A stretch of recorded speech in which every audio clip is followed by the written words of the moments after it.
But the Lord gave me a story that I came across some years ago, and I spoke it at a women's event. And women that didn't even know Jesus Christ came to Christ and were delivered. I wanted to share that. I thought it was so fitting for today. It's called the Teacup Story. There was a couple who used to go to England to shop in the beautiful stores. They looked like antique stores with pottery, especially teacups. This was their 25th wedding anniversary. One day in this beautiful shop, they saw a beautiful cup. They said, "May we see that? We've never seen one quite so beautiful." As the lady handed it to them, suddenly the teacup spoke.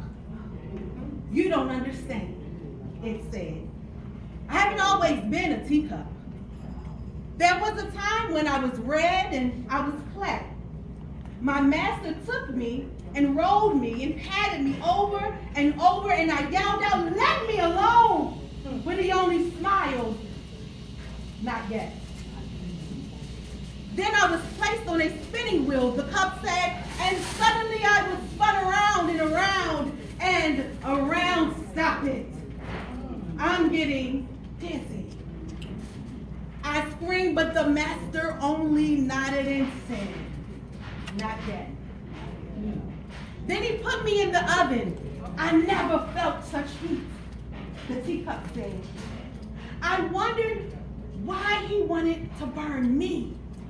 And I yelled and knocked at the door. I could see him through the opening, and I could read his lips as he shook his head.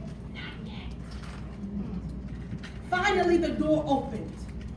He put me on the shelf, and I began to cool. There, that's better. And he brushed and painted me all over. The fumes were horrible. I thought I would gag. "Stop it! Stop it!" I cried. He only nodded. "Not yet." Then suddenly he put me back in the oven. Not like the first one. This was twice as hot, and I knew I would suffocate. I begged. I pleaded. I screamed. I cried. All the time I could see him through the opening, nodding his head and saying, "Not yet." Then I knew there wasn't any hope. I would never make it.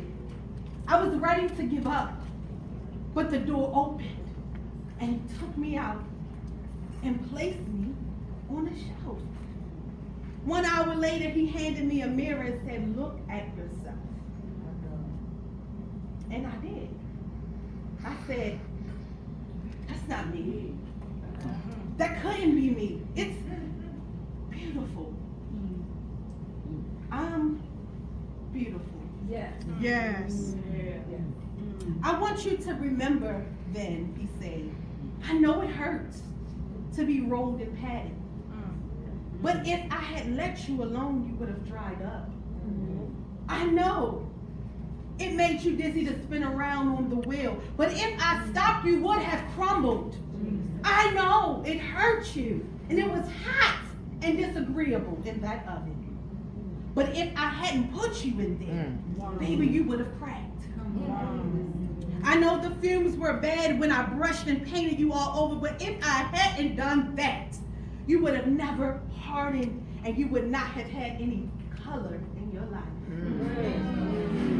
And if I hadn't put you back in that second oven, you wouldn't have survived very long, because the hardness would have not held. Now, you are a finished product. You are what I had in mind when I first began with you."